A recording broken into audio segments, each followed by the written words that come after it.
Hi hello नमस्कार, मी प्रियांका माय word माय life या चॅनलवरती तुम्हा सगळ्यांचे पुन्हा एकदा मनापासून स्वागत करते। तर आजच्या व्हिडिओमध्ये एकदम झटपट होणारा सुंदर असा फ्रेंच रोल बन हेअरस्टाईल जी की फक्त आणि फक्त 2 ते 3 मिनिटांमध्ये घालून आपण तयार करणार आहोत।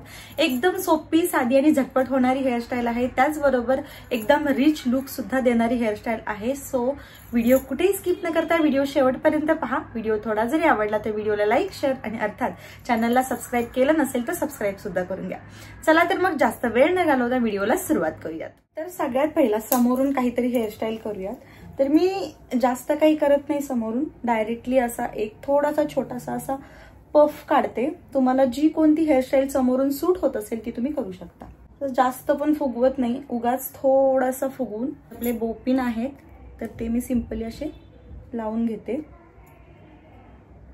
तर समोरून जास्त वेळ नाही घालवत, तुम्हाला जी कोणती हेअरस्टाईल करायची असेल ती तुम्ही करू शकता। असा पफ मला ऍक्च्युअली सूट होत नाही, तरी सुद्धा अशा नवीन हेअरस्टाईल ट्राय केल्या पाहिजेत म्हणून साठी आज थोडासा पफ काढून घेतलाय। एकदमच चंपी वाटते पण ठीक आहे, मेन हेअरस्टाईल आपली पाठीमागची आहे। आता पाठीमागून पाहिल्यानंतर समोरच्या हेअरस्टाईलचा असा काहीसा लुक दिसेल आपल्या। आता पाठीमागचे जे मोकळे केस जे आहेत ते आपल्याला व्यवस्थित असे विंचरून घ्यायचे आहेत चारी बाजूने आणि आता आपल्याला याची पोनी बांधून घ्यायची। आता इथं पोनी बांधत असताना एकदमच मानेवरती किंवा एकदमच वरती माथ्यावरती न बांधता अशा पद्धतीने अगदी सेंटरला बांधून घ्यायची आहे, कारण की आपण फ्रेंच रोल हेअरस्टाईल बघतोय आणि ती हेअरस्टाईल जी आहे ती आपल्याला सेंटरला छान दिसते। तर इथे एकदम घट्टसर अशी पोनी बांधून घ्यायची आहे, घट्टसर असा रबर वापरायचा जेणेकरून आपली जी हेअरस्टाईल आहे ती नंतर अशी सैलसर होणार नाही। अशा पद्धतीने इथे मी पोनी बांधून घेतलेली आहे। पोनी बांधून झाल्याच्या नंतर बघा इथं आपल्याला अशा पद्धतीने आपला जो अंगठा आणि अंगठ्याच्या बाजूचं जे बोट आहे ते रबरमधून अशा पद्धतीने एकमेकांना टच करायचं आहे आणि तिथे एक स्पेस बनवायची। आता काय करायचं, अंगठा जो आहे तो तिथंच ठेवायचा आणि हे जे सगळे केस आहे ते दुसऱ्या हाताने एका बाजूला फिरवून त्या अंगठ्याला पकडून बाहेर दुसऱ्या बाजूला बाहेर काढायचे आहेत। इथं जर तुम्हाला मी सांगितलेलं समजत नसेल तर तुम्ही व्हिडिओमध्ये बघू शकता। अशा पद्धतीने ते आतमधून दुसऱ्या बाजूला काढायचं, म्हणजे वरच्या बाजूला थोडे केस, खालच्या बाजूला थोडे केस आणि मधून सेंटरमधून हे सगळे केस दुसऱ्या बाजूला बाहेर काढायचे आहेत। तर आपल्या हेअरस्टाईल मधला ट्रिकी पार्ट म्हटला तर हाच आहे, कारण की कधी कधी काय होतं सगळे केस बाहेर निघत नाहीत, थोडे केस तिथेच राहतात, थोडे केस बाहेर निघतात। त्यामुळे हे जर व्यवस्थित निघाले ना साईडला तर तुमची जी हेअरस्टाईल आहे ती घालायला तुम्हाला सोपं जाईल।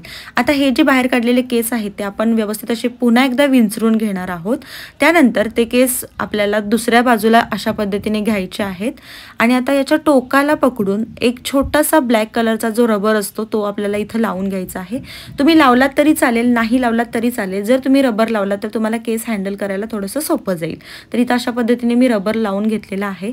आता एकदम घट्टसर असे केस पकडायचे आणि त्यानंतर त्याचा हळूहळू असा वरच्या बाजूला रोल करत करत करत करत पूर्ण ते आपल्या रबर पर्यंत आणायचे आहेत, म्हणजे आपण जिथं पोनी बांधलेली होती ना तिथं पर्यंत।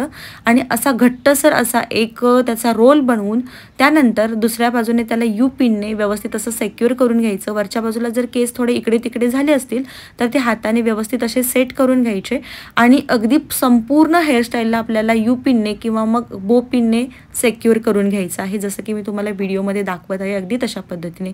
यू पिन इथं वापरत असताना थोड्या मोठ्याच वापरा, जेणेकरून तुमची जी हेअरस्टाईल आहे ती सुटण्याचा धोका थोडा कमी राहतो। तर अशा पद्धतीने चारी बाजूने यू पिनने मी मस्त अशी हेअरस्टाईल सेट करून घेतलेली आहे आणि इथे आपला फ्रेंच रोल तयार आहे। एकदम जबरदस्त दिसतोय की नाही। आता जर तुम्हाला समोरून सुंदर अशी एखादी बट वगैरे काढायची असेल तर ती सुद्धा तुम्ही काढू शकता। इथं माझी बट तितकीशी चांगली येत नाही तरी सुद्धा मी काढण्याचा प्रयत्न केलाय।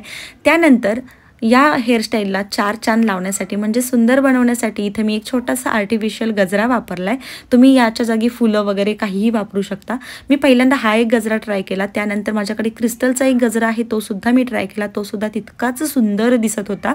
सो नक्की ट्राय करून बघा आणि मी म्हटल्याप्रमाणे 2 ते 3 मिनिटांमध्ये ही हेअरस्टाईल झाली की नाही नक्की सांगा आणि कशी वाटली हेअरस्टाईल हे सुद्धा सांगा। खरंच खूप छान आणि सुंदर दिसते, तुम्ही सुद्धा नक्की ट्राय करून बघा, तुम्हाला सुद्धा आवडेल। तर ही होती होती आपली सुंदर अशी French roll bun hairstyle. I hope ही हेअरस्टाईल तुम्हाला आवडली असेल अशी अपेक्षा करते. आणि जर तुम्हाला ही हेअरस्टाईल आवडली असेल तर प्लीज कॉमेंटमध्ये सांगायला विसरू नका. त्याचबरोबर जर चॅनलला सबस्क्राईब केलं असेल तर सबस्क्राईब सुद्धा करा. आणि हो, साडी नेसताना तुम्हाला काही प्रॉब्लेम्स येत असतील किंवा वेगवेगळ्या हेअरस्टाईल्स ट्राय करायच्या असतील तर त्या संदर्भातले जे व्हिडिओज आहेत ते माझ्या चॅनलवरती तुम्हाला मिळून जातील. सो जर तुम्हाला काही प्रॉब्लेम्स येत असतील तर तुम्ही माझ्या चॅनलवरती जाऊन ते व्हिडिओज पाहू शकता आणि कॉमेंटमध्ये सुद्धा विचारू शकता. मी नक्कीच त्या प्रश्नांची उत्तरे म्हणजेच प्रॉब्लेम्सवरती सोल्युशन आणण्याचा प्रयत्न करीन. सो चला तर मग आजचा व्हिडिओ इथंच थांबवते. पुन्हा भेटूया अशाच एका नवीन आणि गोडशा व्हिडिओमध्ये. तोपर्यंत बाय बाय.